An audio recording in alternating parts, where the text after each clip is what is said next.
Okay, we're live. Welcome everybody to this week's edition of Fights Unwrapped.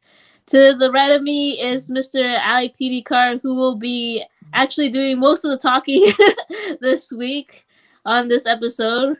And before we do that, Alec Carr, if you wanted to plug anything in right now, you could do so right now. Yeah, so as usual, guys, you can follow me at AlecTDCar, as it says right here. That's my personal Twitter account. I got all kinds of crazy stuff coming out of there. My personal views on not just fights, everything sports. Um, and then you can also follow us at Fourth and 26 Sports, where there's a lot of Philadelphia stuff coming out. Going to be some draft stuff coming out. Got an article that I'm working on about the quarterback prospects and stuff. Um, and that's going to be coming out there as well. So you can follow us there. And then, as always, we have an amazing network at Unwrap Sports Network. If anybody needs any sports content from around the country, please follow at Unwrap Sports. They got all kinds of crazy stuff you need something from, I don't know, you need something from New York, from a New York person, we got it. It's great, great, great sports network. And as always, follow Fights Unwrapped, because that's where we are, me and Monique. So it would be weird if you watch the show and don't follow us. That's right. Okay, so before we get into our headlines, let's talk about our sponsors real quick. Can't wait to see Carlos Condit back in the octagon. I don't know when that's going to be, but hopefully soon. And that's right. But he's a huge proponent of rxhemp.com. People with aches and pains, people that are training, that have injuries and all that. If you need something, please use our promo code rxhemp-usn to get 10% off your order today if you register today. And also, we have a really fun card up this week, and I can't wait to bet on it. So I'll be using mybookie.ag. You can use our promo code USN100 to get a 100% sign up bonus today. Up to $1,000 if you have $1,000 lying around and you want to use that. By all means, use that promo code USN100 today. Okay, so we have a few headlines before we talk about the fights. Let's see, which one should we do first? Let's start with this one. So Dana White a few days ago was talking about who's going to be hosting or coaching, the Ultimate Fighter season 29. And it happened to be one of Alex's favorite fighters, Alex Volkanovski. I know it's changed, right? It's starting to change right now. It's starting to change as time goes on. Well, obviously you're one of your former favorite fighters, and also against Brian Ortega, because they were supposed to fight earlier, but unfortunately because of COVID, Alex Volkanovski getting COVID, this fight is getting moved, till later, which now means that both of them will be coaching the Ultimate Fighter 29. And I remember when I first brought this up, Alec was like, I don't know, man, this kind of sounds fishy, right? With both of them, coaching. Are you just not a fan of both of them? No, it's just weird timing, right? Like, they've been looking for coaches for months now. Dana White's been, I mean, we've been waiting for the announcement of who the coaches are going to be for months. Really since last year, for almost a full year now, we've been waiting, because he announced at the beginning of 2020 that Ultimate Fighter's coming back. We don't know exactly when, but it's definitely coming back. And then all of a sudden, Volkanovski gets COVID, and then like a day or two later, it's announced that they'll be the coaches of Tough. But the timing of it's all just weird. I don't think there's a conspiracy. I think it probably just fell into Dana's lap that two guys. I think the biggest issue with Tough is getting guys to agree to be the coaches, because I don't think everybody wants to do that. Right. In fact, I don't think a lot of fighters want to do that anymore. It's not like it used to be. Fighters want to focus on their fight camps. They don't want to focus on training other guys.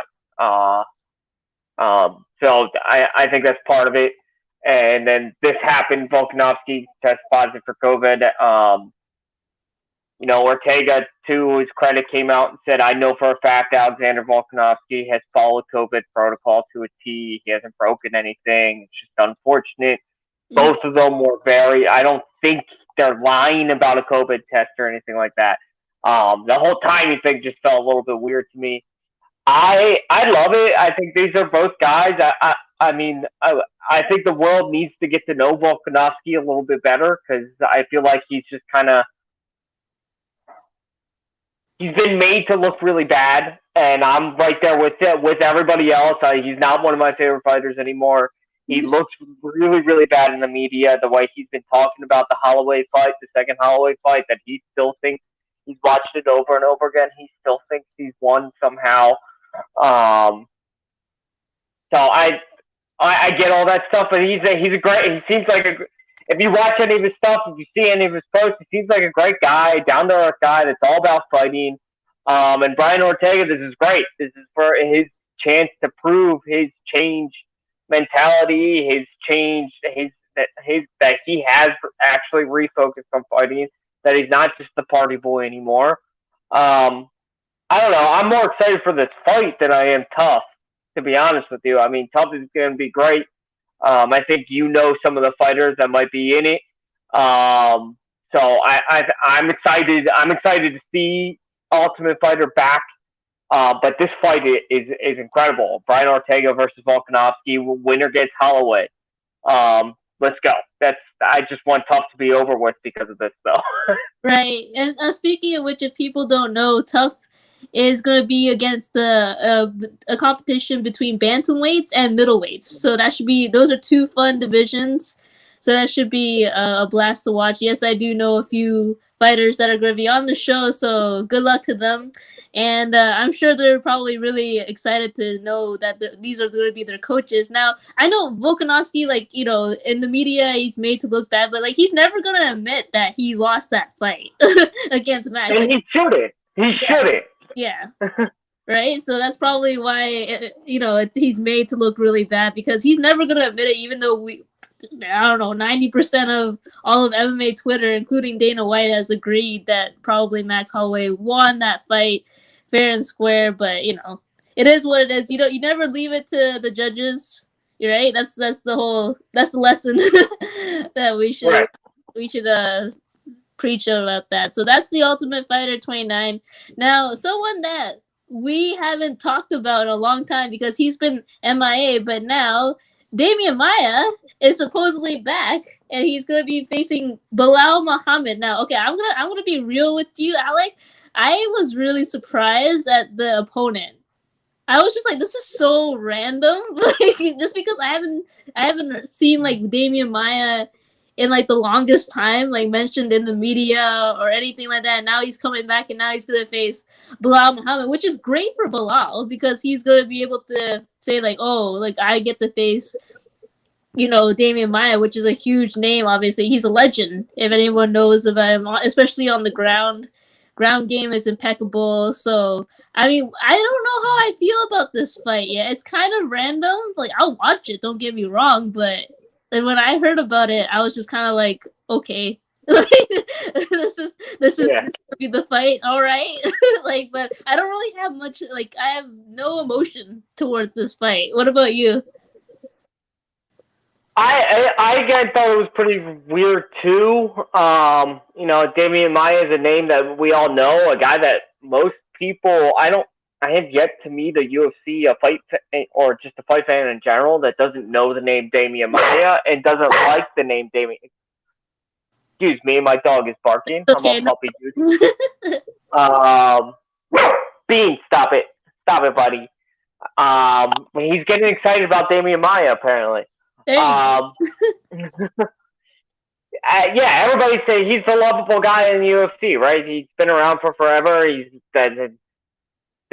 one of the most dominant ground fighters in UFC history.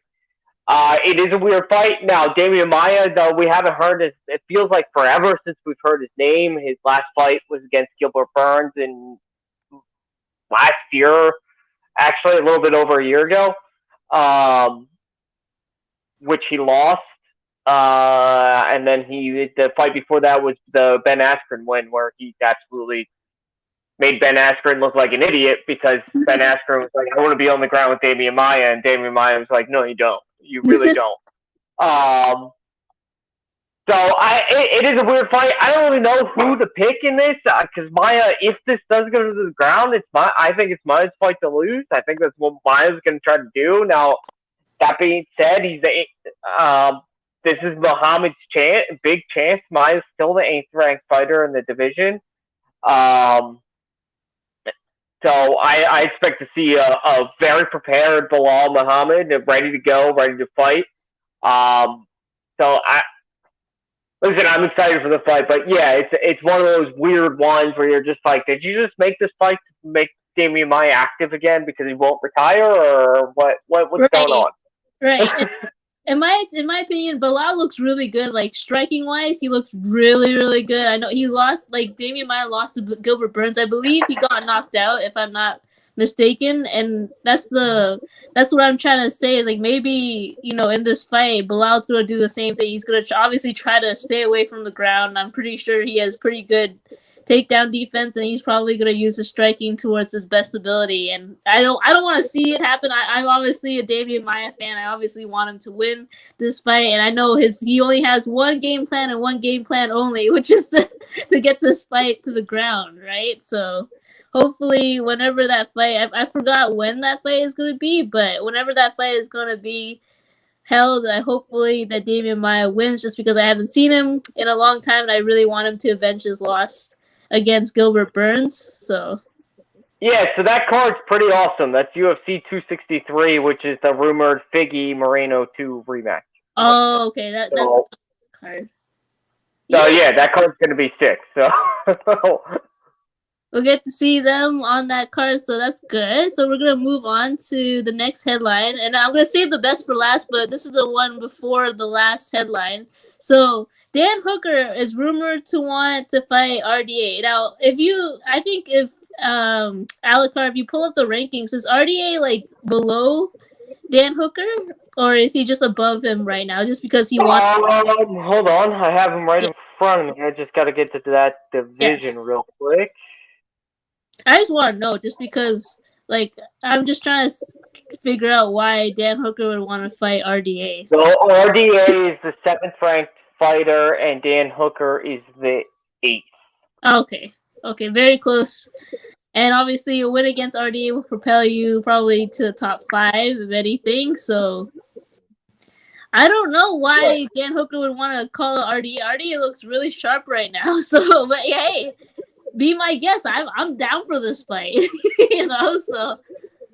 Yeah, this fight would be awesome. I mean, Hooker versus RDA sounds like a fireworks show. I'm like, Dana, why haven't you booked this yet? Book it for this weekend, because this is awesome. I want this fight to happen. I want it to happen right now. In that same article, by the way, he also called out Justin Gaethje, which is, I think a shot in the dark for him. I don't think Justin Gaethje.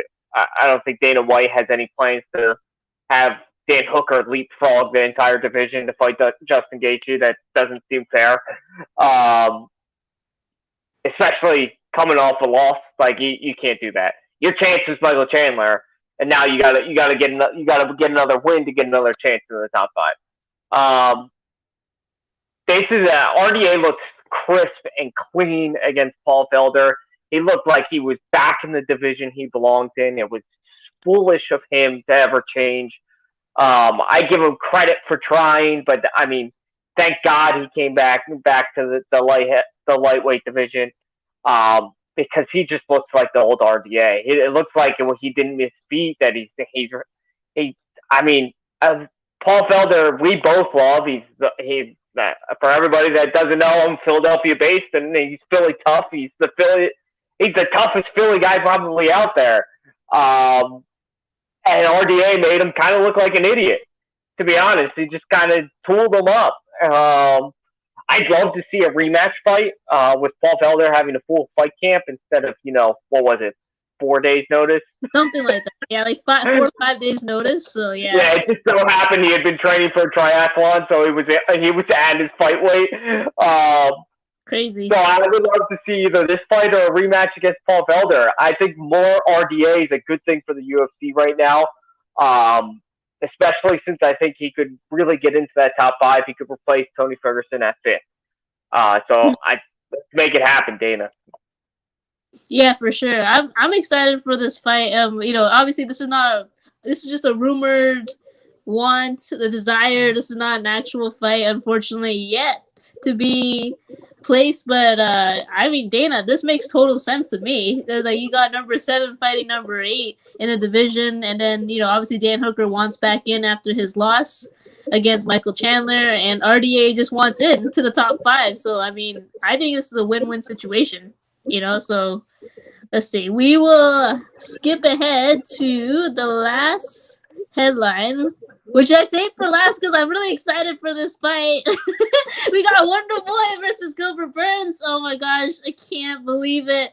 I was looking for. We were all looking for opponents for Wonderboy. Like who's he gonna face next? And then when Gilbert Burns, I don't know why I never thought to myself to say Gilbert Burns, but when it happened, I was just like, wait a second, this is actually going to be a great fight. This is going to be fireworks. This is the fight that I'm looking forward to the most out of all the fights that are like getting produced right now. So I mean, Wonder Boy versus Gilbert Burns. I would want. I'm a Wonder Boy fan. Like since the beginning of time, I would want him to win. I think that he could. His dominant performance against Jeff Neal, who by the way is rumored to be fighting Neil Magny. On the May 8th card. If anyone wants to look that up a little bit later, I just think that he could do the same thing with Gilbert Burns. Using his reach advantage and then just the way he strikes and stuff like that. I just think that a lot of people have done a lot of polls now saying like who's the better striker online, and a lot of people are saying Wonderboy is the better striker against Gilbert Burns, which is I know, right? Everyone's like, who voted for Gilbert Burns to be a better striker than Wonderboy? But I'm excited for this fight. Gilbert Burns hits hard. Gilbert Burns obviously going to try to get this to the ground. Probably it's his best shot to win against Wonderboy. But Wonderboy has pretty good defense. He'll never let it get to the ground, in my opinion. So, what do you think about this fight, Alikar? I'm excited for this fight. Yeah, I'm always excited for it. I mean, it's the nice guy fight. The two of the nicest guys in the division, two of the nicest guys in the sport, really are fighting each other. So it's going to be all class, leading up to the fight, of course. I I'm with you 100%. I'm super excited for this fight. I've been every time we've talked about the welterweight division, I have found a way to bring up Wonderboy because I think he deserves a title fight, and if not, he should fight the number 1 contender. Um, this is a great matchup. I think it's a great matchup for Wonderboy. I think it's a bad matchup for Gilbert Burns, actually. Uh, Especially this version of Wonderboy, which is the best version we've ever seen of him. I mean, he absolutely tooled Jeff Neal, who's supposed to be one of the next guys up. And Wonderboy made him look like a bad fighter. If we're being honest, he absolutely dominated that fight. Um, it was one of the most one-sided victories I think I can remember in recent history because he did exactly what he wanted to. And listen, Burns' ground game is really good. It's better than most guys, but Wonderboy's just unstoppable. I mean, his his takedown defense is tops. He doesn't stay in the pocket for too long. He picks his spots. He picks his punches. He gets in. He gets out. He sticks and moves. He's gonna get that karate stance going with his hands down, where he's bouncing up and down, flying in, throwing a leg kick, flying back out, flying in, throwing a leg kick into a straight, throwing back, coming back out. And he pisses off fighters. He really, really does. He's got it. You can see guys get visibly frustrated when they have to fight Stephen Thompson. And I think that's what he'll do against Burns. I think he'll hit him with one punch, 2 punch, 3 punch combos, and then Burns won't be able to touch him because of the length difference. And he won't be able to get him down because before he knows it, he's in and out. So I think it goes to the decision. I'm excited for this fight. I'm pissed we gotta wait until July. I don't know why we have to wait that long. It seems a little bit absurd. Can we get it in June? But whatever. I bubble wrap both of these guys because this is going to be awesome. And the winner of this better be next in line for a title fight. That's all I gotta say. Because Wonderboy, if Wonderboy comes in and beats Burns and he scores some 10-8 rounds like he did against Jeff Neal, he better be next in line to fight Usman. I don't care. I don't care about a Kobe fight at that point. He better be next in line because he absolutely deserves it. He absolutely deserves it, especially if he beats Gilbert Burns. In my opinion, you remember that fight Usman versus Burns, where Usman just hits him with a jab and gets out, hits him with a jab. That's what I kind of picture Wonderboy, but like tenfold. Because Wonderboy, he when you say frustrates like fighters, it's like you're preaching to my choir, like talking about that. Just because he really does. Like the way he moves, he keeps moving. You can't touch him. He just keeps on moving in and out, and then like all these fighters, you're like Jeff Neal, great example, visibly frustrated fighter. Like, and obviously he hits hard as well, like as Gilbert Burns. So I'm saying that's probably what's gonna happen in this fight, but unfortunately we gotta wait until, like you said, July, because I really want the fight really to happen. Jeff Neal quit. Jeff Neal straight up quit in that fight. He knew he couldn't win and he stopped. I mean, he's just really. I watched that fight again recently. I went back and watched it again. And he literally quit. He just, by the time the fight was over, he was done. He didn't care anymore. He was just so frustrated to the point where he didn't care about winning. He didn't care about trying to get the knockout. He was just like, I lost. Fuck it. Yeah, no, I should probably watch that fight over again, just because like that was a pretty good. That was the fight that made you, Alikar, your mind and Wonderboy change like a whole lot. You're like, this is not the Wonderboy that I thought was gonna come about. This is the best version of Wonderboy. So I just remember that fight happening, and then your mind's just like, why did I ever go against Wonderboy? After that, yeah, why did I pick against one of the greatest welterweights of all time? I don't know, but I did because I'm an idiot sometimes. That's okay. No. We didn't know he was gonna Wonderboy was gonna come out like that, right? So yeah, that was ridiculous. That was absolutely ridiculous. Even you picked Wonderboy, but you picked it in a close fight. He annihilated that man. I mean, I can't talk about it enough. He impressed me so much that I think he has the best chance in the entire division to beat Usman, and I can't wait for that fight. So let's get to July. Let's fast forward and get this fight done so that we can see Usman versus Wonderboy.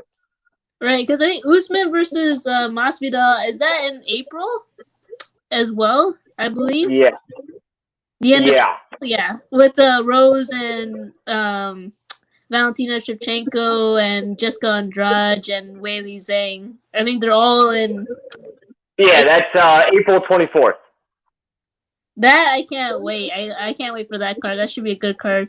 That card's ridiculous. It's ridiculous, but at the same time, okay, no offense to Dana White, but like having Usman versus Masvidal as the headliner, I believe they're the headlining. It's just you should get one of the girls to headline it, just because like that's not going to be the funnest fight. You already know it's not going to be the best fight on that card. It's going to be one of the girls fight. So that's I agree with you. You're absolutely right that it won't be the best fight, but he's got to. And I think he probably thought of that, but he's got to think about marketing. And unfortunately, the fight world is still catching up to women UFC fighters. It's stupid. I disagree with it. There's still, unfortunately, a lot of people out there who don't think it's exciting to watch women fighters, and they think that because they haven't watched a damn women's fight. And also Jorge Masvidal is a headliner. He's gonna market the shit out of this. It's gotta be this marketing wise. It's gotta be.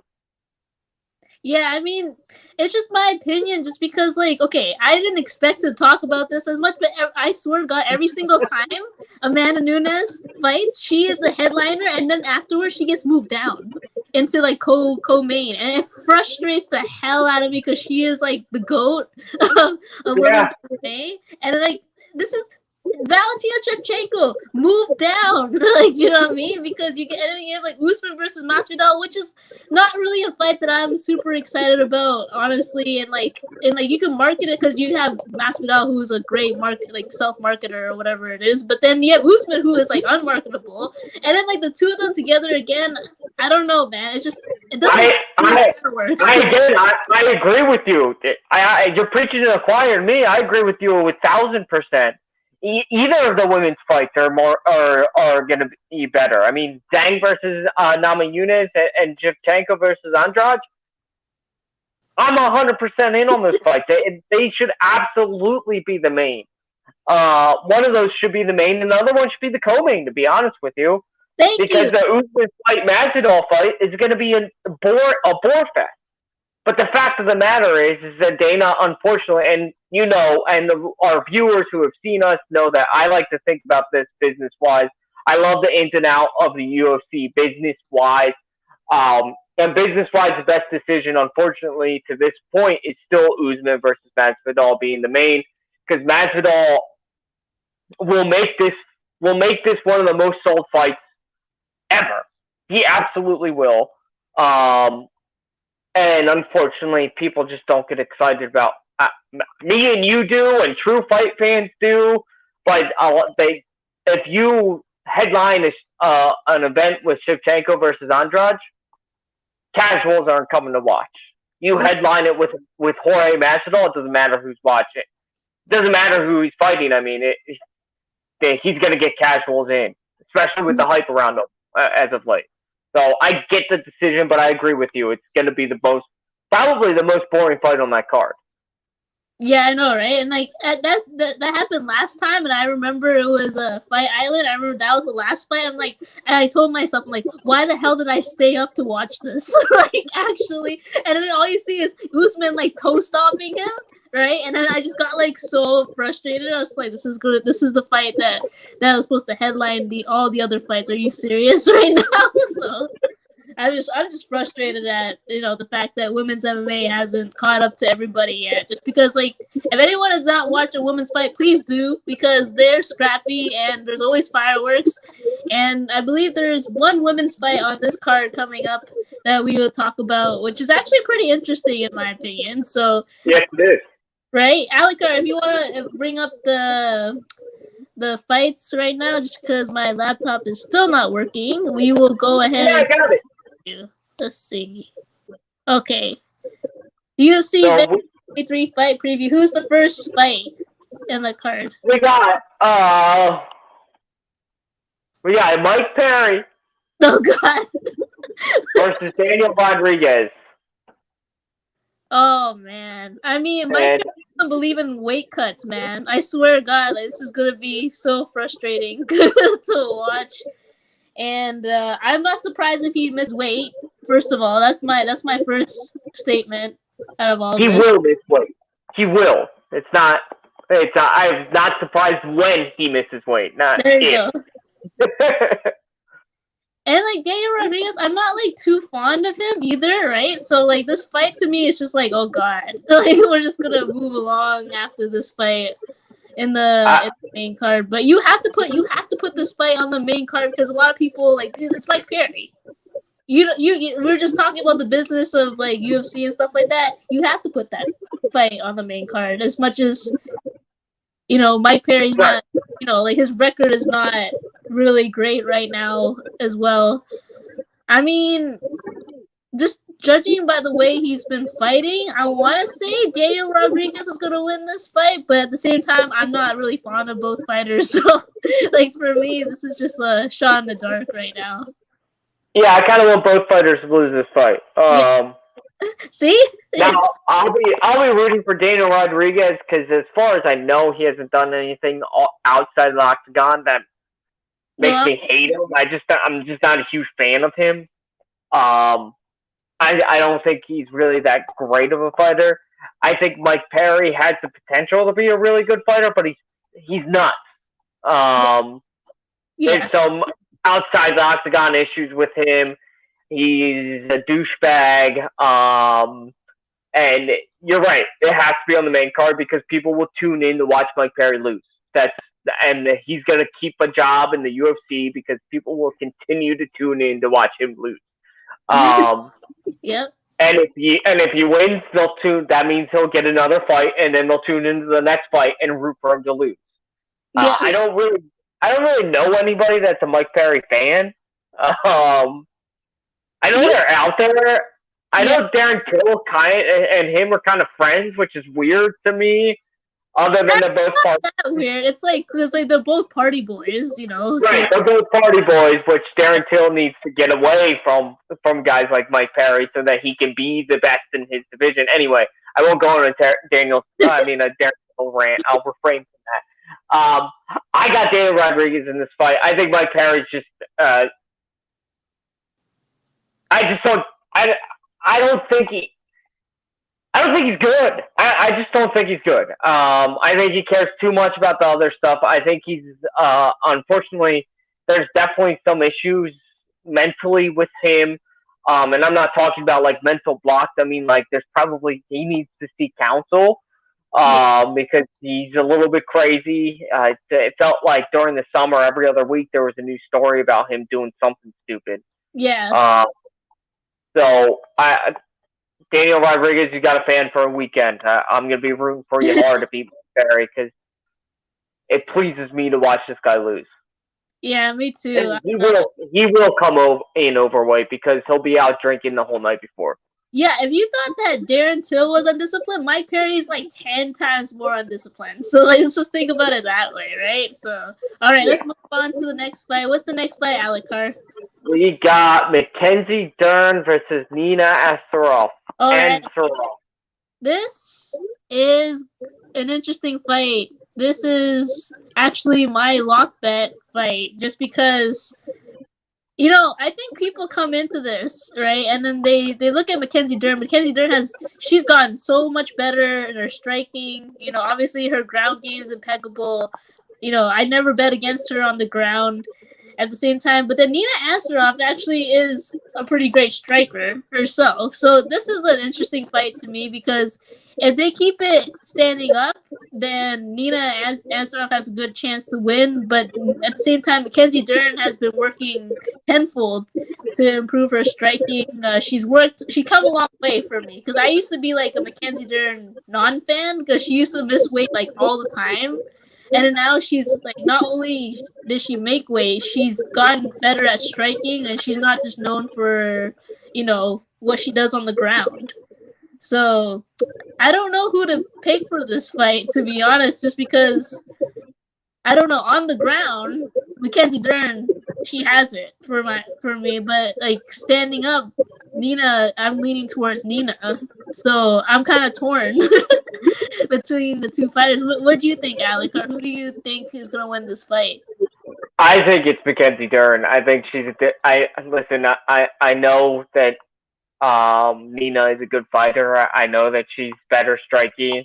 Mackenzie Dern, since Amanda Ribas lost, she's turned into a different animal. She's refocused. She's, like you said, focused on her striking. And she's really, really good at getting women on the ground, getting people on the ground. That's what she's really good at.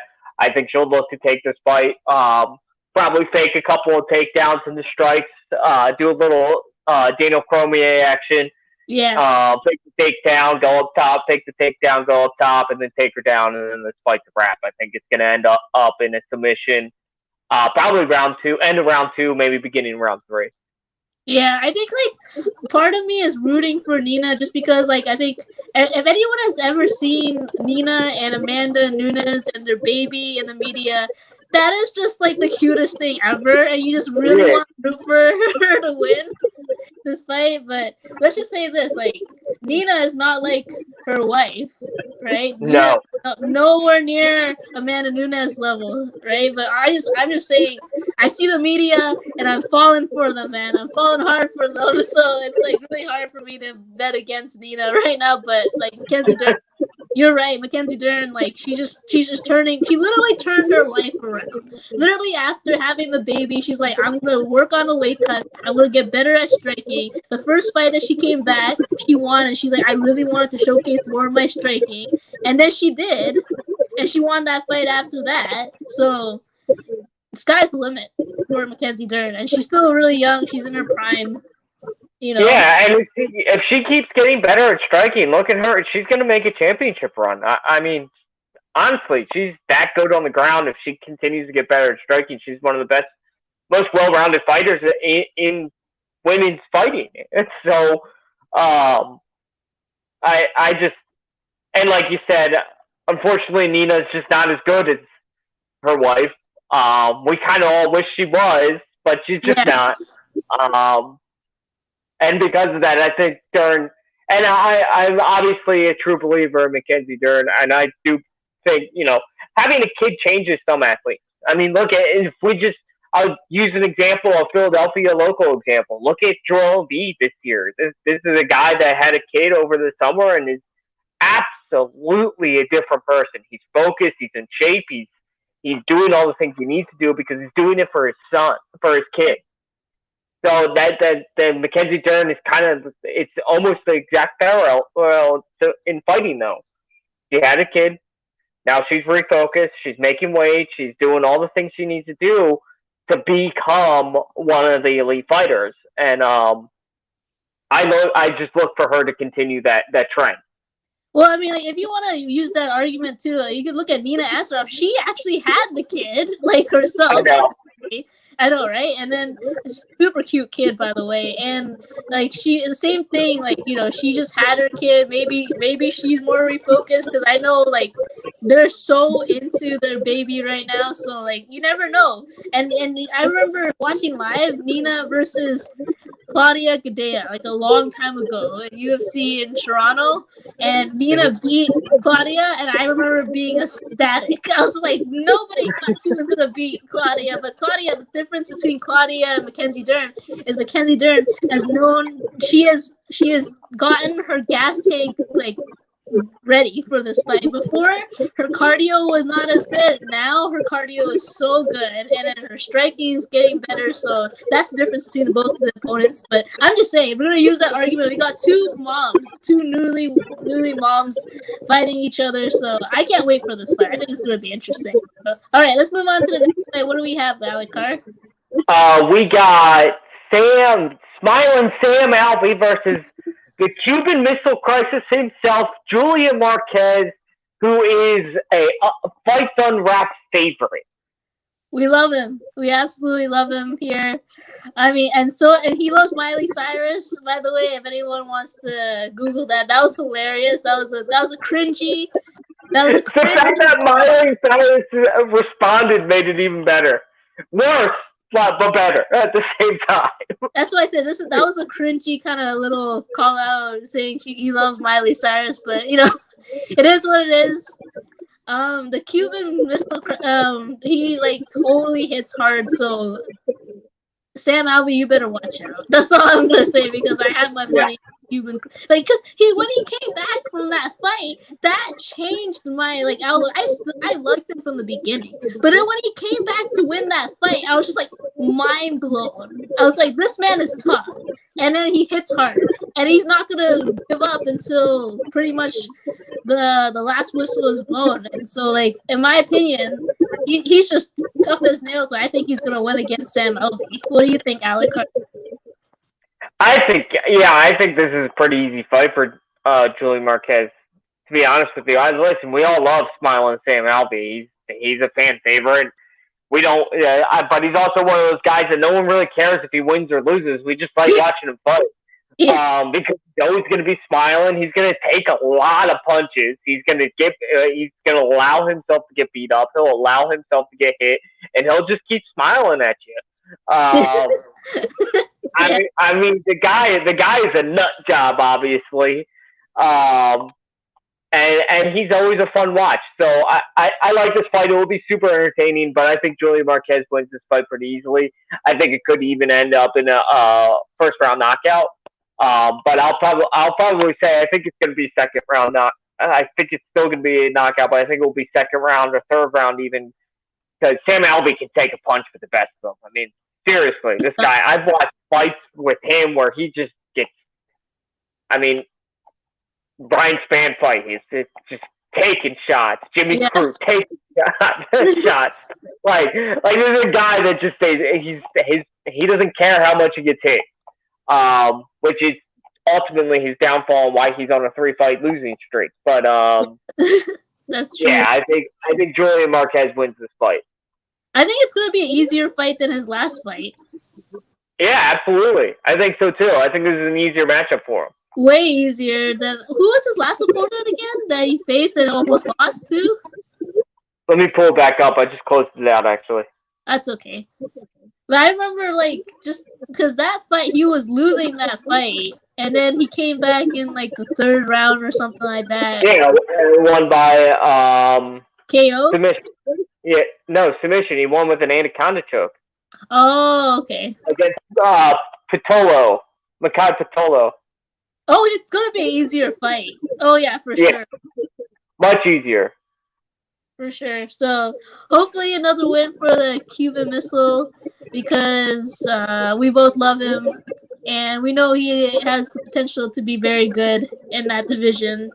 I just hope that his cardio withstands because I know he can make a comeback, but his cardio was a little bit worrisome for me watching that fight. Oh yeah, that's because he just throws bombs. I mean, he's the Cuban Missile Crisis for a reason. He literally just goes out there and just everything he throws is a bomb, which he's got to fix before he gets in the next level, which he's on his way to being. You can't be fighting the top guys in that division by just throwing bombs. You gotta get under control. But for right now, let's have fun and watch him throw some bombs. It was what it reminds me of? It reminds me of before Amanda Nunes became Amanda Nunes, the one that we know now, she used to be the same way. She used to just go there, throw bombs, and then her cardio was a mess and a half. And I just remember after she got that fix, she just the level that she went through after she got her cardio fix was spectacular. So that's the one thing that I hope that Julian Marquez gets under control. That's for sure. It's his cardio. Yeah. Other than that, obviously we're still big fans of him, so we hope for him to win. So are we at the co-main, I think, right now? We are at the co-main. Well, fight I'm super excited for. Unfortunately, we're missing one of the fights in this card. I know. We're missing Salkis versus why can't I remember how to pronounce his name? It starts with an A. Yeah, Oskarhoff. Anyway, we're missing one of the best fights of two newcomers who are absolutely going to dominate, are the future of the UFC. I hope this fight gets rescheduled. I don't want to see these guys fight somebody else. I just wanted to say that before we get into our co-main. We are missing one of the best fights in this card. It was supposed to be the first fight of the night. Unfortunately, it got canceled.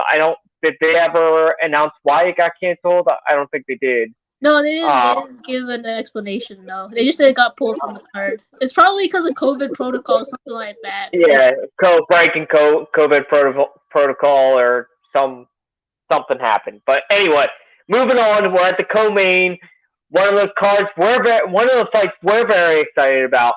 And you should be too as fans. Sadiq Youssef is back, and he's fighting Arnold Allen. This fight is gonna be crazy. Matchmakers, I've complained about the matchmakers so far in 2021. This is a great fight.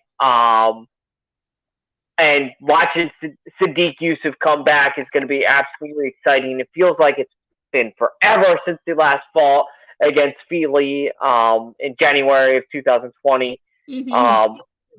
And he was supposed to fight Edson Barboza, but that fight got canceled.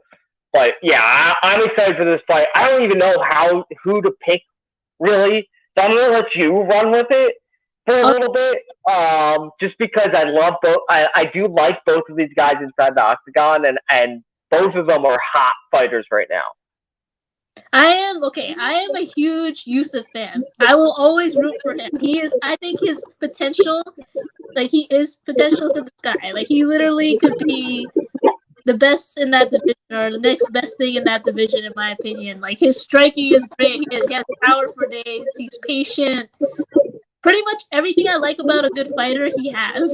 And everything I like about a prospect, he is. So in my opinion, I think he'll win. I like Allen too, don't get me wrong. I think this is a match made in heaven, this fight. But I'm just excited because when I saw every time I see Yusuf's name is like when you see Korean Zombie's name, I get like really really excited. It's like Christmas Eve for me. Like, you know what I mean? Speaking of Korean Zombie, I believe he's going to be facing. Oh crap! I totally forgot right now. But he's supposed to be facing somebody very very soon as well. So we'll talk about Yeah. that other one. So I'm siding with you too. Arnold Allen's on a run. He hasn't lost a fight. Let's see. God, we got to go all the way back Oh shoot! since 2014. He wasn't even in the UFC yet. Um, and his last two fights are the most important. He beat Nick Lentz in a unanimous decision, a pretty dominant performance, and also a pretty dominant performance against Gilbert Melendez. Um, Two really, really, really good wins for him. But I got to side with you. Sadiq Yusuf is a guy that he can do a little bit of everything, but he's absolutely an elite level fighter. Um, that Andre Fili fight, he showed all that he could do. The Benitez fight, that counter right to ground and pound in the first round. I mean, it was beautiful. The guy's there's a reason why it's called mixed martial arts is because it is an art. And when a guy like Sadiq Yusuf comes around and really shows the art form of it, there's only a couple of guys like that. Yeah. And he's one of them. I have been so excited for him. He's 11th ranked right now, but look for him. I think he'll be top 5 as long as none of his fights get canceled. I think he'll be looking to have 2 or 3 fights this year. And I think he'll be in the top 5 when it's all said and done. By the end of 2021, don't be surprised if Sadiq Yusuf is in the title contention. God, could you imagine a fight between him and Max Holloway? I just thought about that. That's hot. I like that. That would be so fun. That'd be fireworks. Yeah, that would be incredible. But yeah, I think I got to go with you. I think this fight goes to decision. It might even be a split decision because, like I said, Arnold Allen's no joke. He hasn't lost since 2014. He's never lost in the UFC. That means something, especially since he's been in the UFC for some time. That he's not like a newcomer. It's not like he's only had 2 fights in the UFC. This is a guy that's been here and has won. Every opponent the UFC puts in front of him, he has won. He finds his way to win. He's got a high fight IQ. I just think Yusuf's the better fighter. I think this. Yeah, sure. I think he's just a different. I don't know if Arnold Allen is ever a true contender. He might be a guy that breaks into the top 5 maybe once in his career. I think he's a guy that's going to struggle when he goes against guys like Korean Zombie, guys like Brian Ortega and Zabit, and I think he will struggle against those guys where Sadiq Yusuf can beat those guys.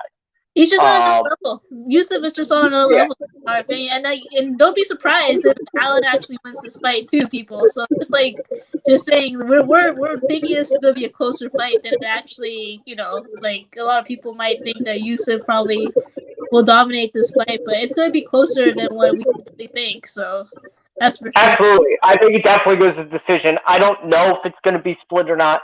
I mean, no one knows if how it's gonna end, but this is gonna be close. This isn't gonna be a decision like Max Holloway against Cannon. It's not gonna be like that fight. This is gonna be 2 guys with extremely high fight IQs who are extremely skilled. Look for Arnold Allen to try to take this to the ground or try to take this into the clinch game, because he probably doesn't want to deal with Sadiq Yusuf.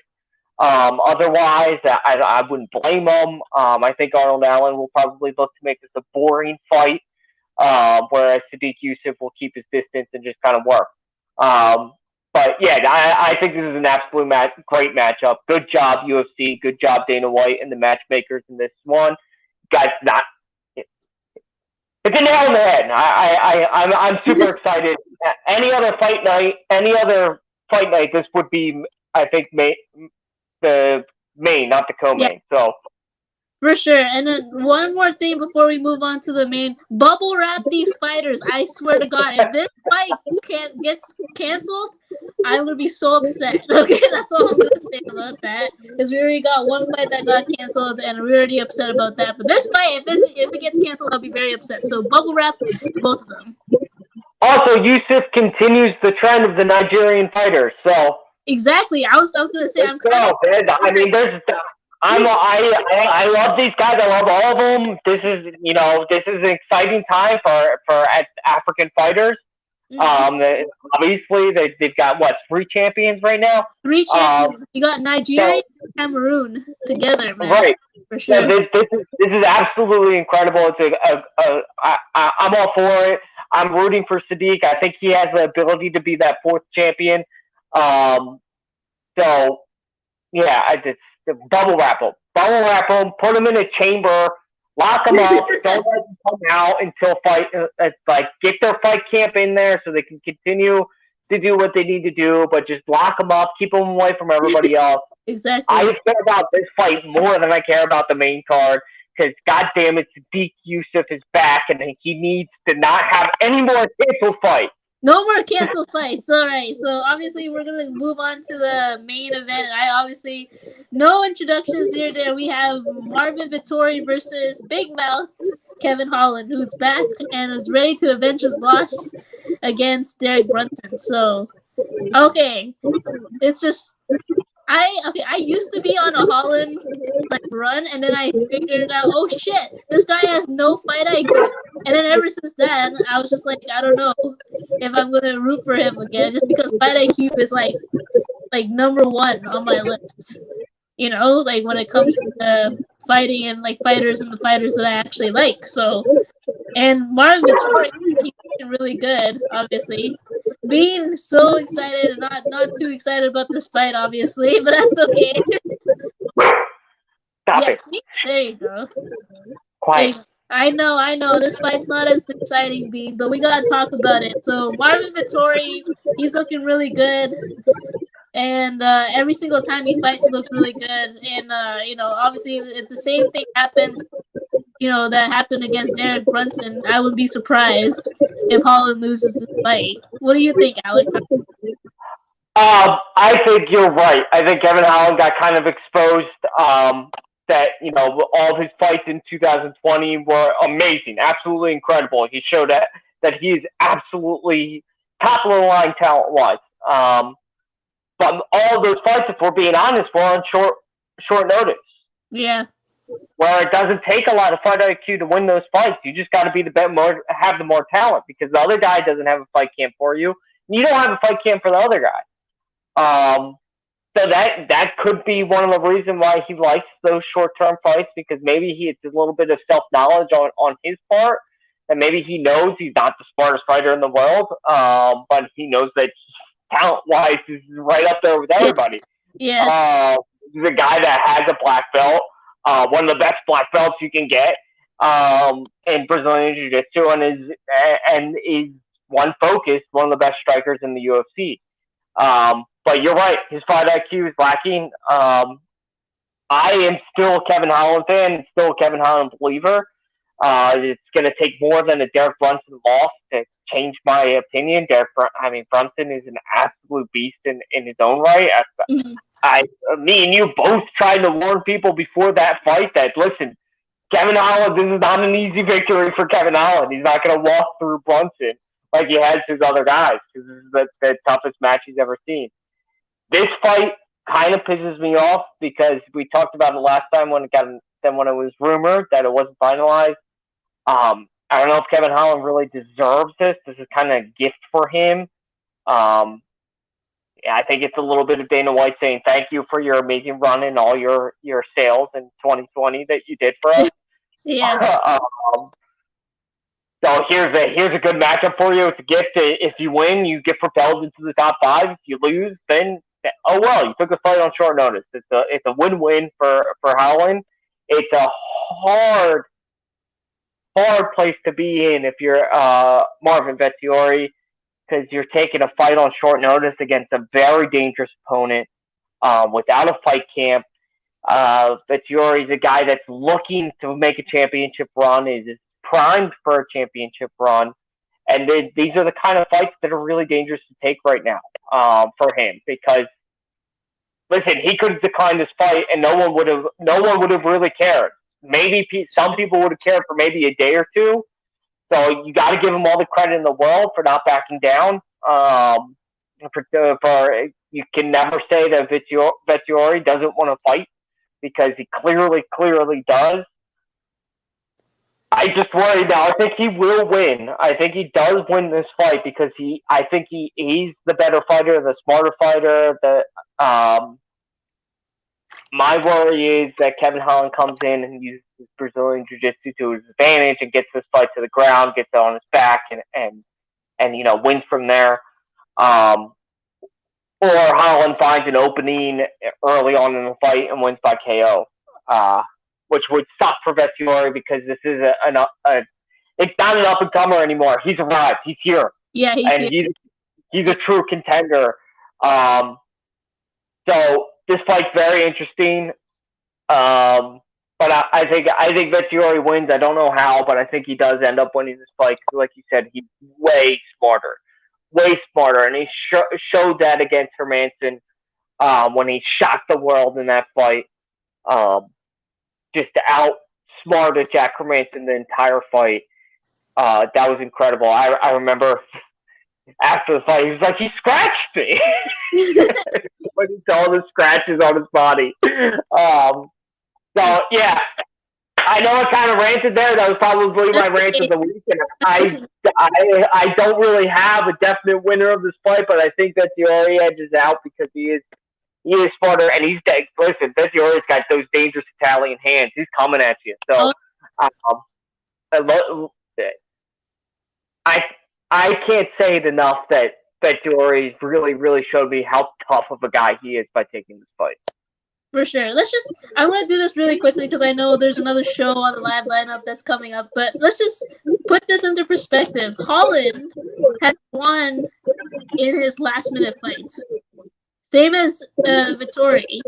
Just imagine, it kind of pains me to see that Holland with a full fight camp can't win against David Brunson, but he can win against short notice fighters. So that's something to be worried about. And then same with Vettori also won, Jack Hermanson fight, which was last minute. He was last minute sub in for that. So, I mean, these two have made a run, when it comes to last-minute fights, and I just can't wait for this fight. I think Vettori is just a better fighter, smarter fighter, and that's something that I look forward to when it comes to fighting. So, as I said, there is another live lineup show, I believe, coming up is Saturday Standouts, and they're doing a mock draft with the hard counts with the NFL draft coming on. So then everybody tune in for that. Thank you, Alec Hart, for taking the reins a little bit on this one. And we will see you guys next week for hopefully the next fight card. Bye, everybody. Have a good fight week. Bye, everyone.